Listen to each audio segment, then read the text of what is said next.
जय श्री कृष्ण। पहली बार रोचक कथा रूप में पुराणों की कथा। कथाएं भागवत पुराण से पंचम स्कंद, भरत चरित्र, एपिसोड 16। भरत जी की मृग छोड़ने के प्रति आसक्ति का परिणाम। श्री सुखदेव जी महाराज कहते हैं, हे राजन, महाराज भरत परम भगवत भक्त थे। उनके पिता भगवान ऋषभदेव ने उन्हें पृथ्वी की रक्षा का कार्य सौंपा था। उन्होंने विश्वरूप की कन्या पंचजनी से विवाह किया, जिनसे उन्हें 5 पुत्र प्राप्त हुए।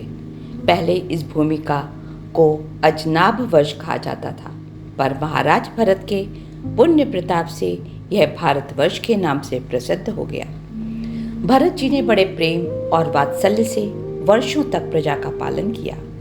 समय के साथ जब उन्हें लगा कि उनका कर्तव्य पूरा हो चुका है, तो उन्होंने राज्य को अपने पुत्रों में बांट दिया और सांसारिक बंधनों से मुक्त होकर तपस्या हेतु वन को प्रस्थान किया।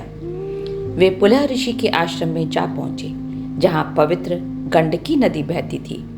वहीं एकांत उपवन में उन्होंने भगवत आराधना प्रारंभ की। एक दिन जब वे स्नान करके नदी के किनारे ध्यान मग्न बैठे थे, तभी एक प्यास से व्याकुल गर्भवती हिरणी वहां जल पीने आई। तभी पास ही किसी सिंह की गर्जना सुन वह भयभीत होकर नदी पार करने को उछली। भय और चंचलता के कारण उसका गर्भ नदी की धारा में गिर गया और वह स्वयं गुफा में जाकर प्राण त्याग कर बैठी। भरत जी ने देखा कि एक नन्हा सा मृगछोना नदी की धारा में बह रहा है। उनके हृदय में करुणा उमड़ पड़ी। वे उसे निकालकर अपने आश्रम ले आए और पुत्रवत उसका पालन करने लगे। धीरे धीरे वे उस हिरण शावक में इतने आसक्त हो गए कि अपनी साधना, जप तप और भगवान की आराधना सब भूल बैठे। उन्हें लगता, यह बच्चा मुझे ही माता पिता मानता है, मेरे सिवा इसका कोई नहीं। इस ममता में बंधकर भरत जी की मृत्यु हो गई, लेकिन मरते समय भी उनका चित्त उसी मृग छोड़ने में लगा रहा।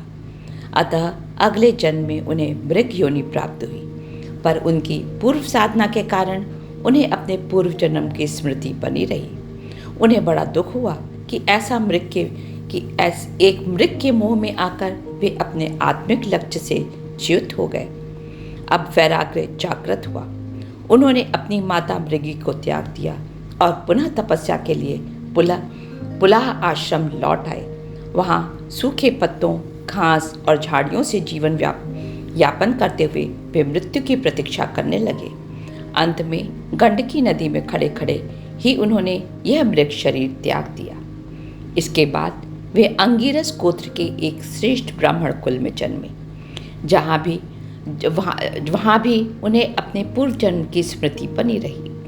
वे सदा श्री हरि के चरणों का ध्यान करते और संसार से पूर्णतया विरक्त रहते।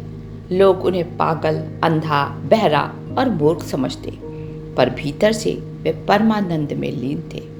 उनके पिता ने उन्हें वेद, शोचाचार, आचमन आदि सिखाने की चेष्टा की, पर भरत जी उन शिक्षाओं को ग्रहण नहीं करते थे। पिता की मृत्यु के बाद उनके भाइयों ने उन्हें तिरस्कृत किया, पर भरत जी की भक्ति और वैराग्य अड़िग रहे। एक दिन वन में एक डाकू ने पुत्र प्राप्ति के लिए देवी भद्रकाली को प्रसन्न करने हेतु मानव बलि देने की योजना बनाई। जिस व्यक्ति को पकड़ा गया था वह भाग निकला। उसी समय भरत जी वहां अकेले विचरण कर रहे थे। डाकुओं ने उन्हें पकड़ लिया और देवी को समर्पित करने हेतु बलि स्थल पर ले आए। जैसे ही पुजारी ने तलवार उठाई, देवी भद्रकाली स्वयं मूर्ति को फोड़कर प्रकट हो गई। उन्होंने अपने तेज से सभी पापियों का अंत कर दिया और भरत जी को मुक्त कर दिया। जय श्री कृष्ण। अगले अंक में सुनेंगे जड़ भरत और राजा राहुगण की कथा, episode 17। Please don't forget to like, share and subscribe.